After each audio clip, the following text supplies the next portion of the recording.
Assalamualaikum warahmatullahi wabarakatuh. Nama saya Muhammad Asy'ari, NIM 220 111 0100. Jadi di sini saya akan sedikit menjelaskan mengenai dua materi. Yang pertama yaitu materi ke-1 yang membahas tentang sumber-sumber fikih ataupun pokok-pokok dasar Islam, dan materi yang kedua yaitu materi ketiga, yaitu membahas tentang prinsip-prinsip dan karakteristik fikih. Langsung saja saya jelaskan materi 1 terlebih dahulu. Jadi sumber-sumber fikih ataupun pokok-pokok dasar Islam itu ada 4: Al-Quran, hadis, ijma, dan qiyas. Apa itu Al-Quran? Al-Quran adalah kitab Allah Subhanahu wa Ta'ala yang diturunkan kepada Nabi Muhammad SAW untuk membimbing umat manusia dalam beragama dunia dan akhiratnya. Lalu yang kedua tadi ada hadis. Mungkin hampir seluruh orang tidak asing mendengarkan kata ini, tetapi kebanyakan orang masih tidak tahu apa pengertian dari hadis itu sendiri.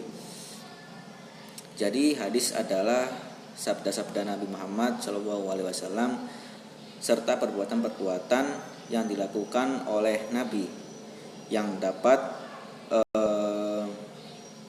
menjelaskan hukum-hukum Islam serta memberi petunjuk kepada seluruh umat manusia mengenai hukum-hukum Islam tersebut. Kemudian ada yang ketiga yaitu ada ijma. Apa sih yang dimaksud dengan ijma? Ijma ialah kesepakatan para ahli ijtihad umat Islam sesudah wafatnya Nabi Muhammad SAW dalam menghadapi permasalahan yang berkenaan dengan semua hal yang ada dan yang terjadi. Lalu yang keempat, yang terakhir setelah Al-Quran, hadis, dan ijma, yaitu ada qiyas. Qiyas yaitu menyesuaikan suatu permasalahan yang tidak terdapat dalilnya atas permasalahan yang menyamainya, yang mana kedua permasalahan tersebut bersesuaian mengenai sebab hukumnya.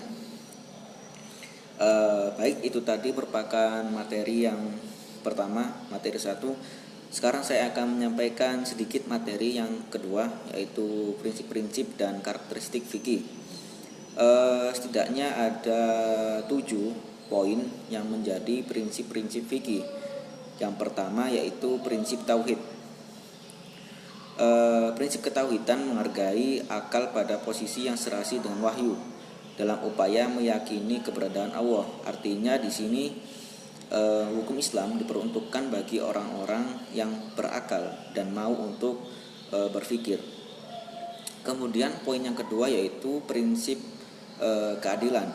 Prinsip keadilan atau mizan yang bermakna keseimbangan. Prinsip ini sebagai titik tolak kesadaran manusia akan hak dan kewajibannya. Jadi keduanya antara hak dan kewajiban itu harus berjalan secara adil dan seimbang.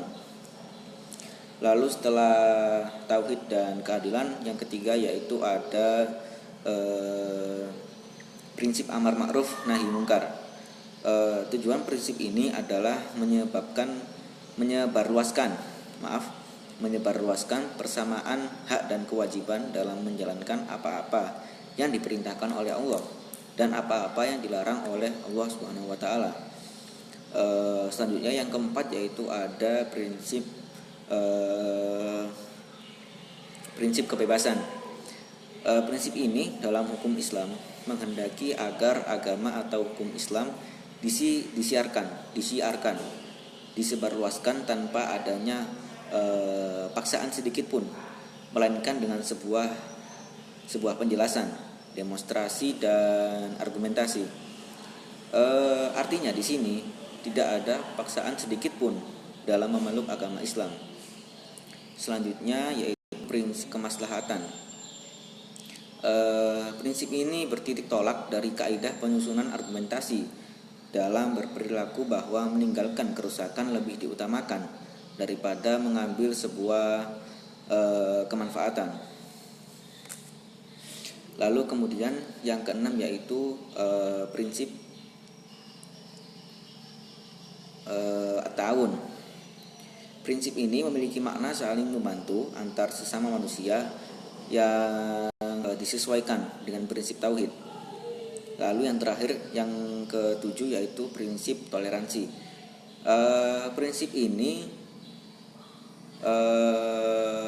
dikehendaki Islam adalah toleransi yang menjamin tidak terlanggarnya hak-hak Islam.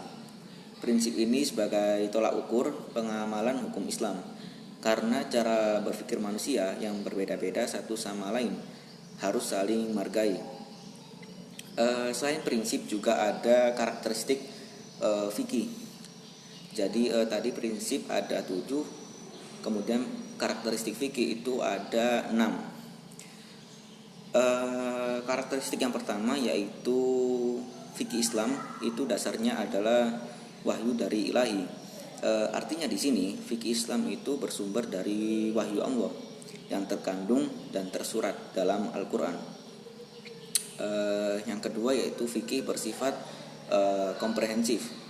Lalu yang ketiga yaitu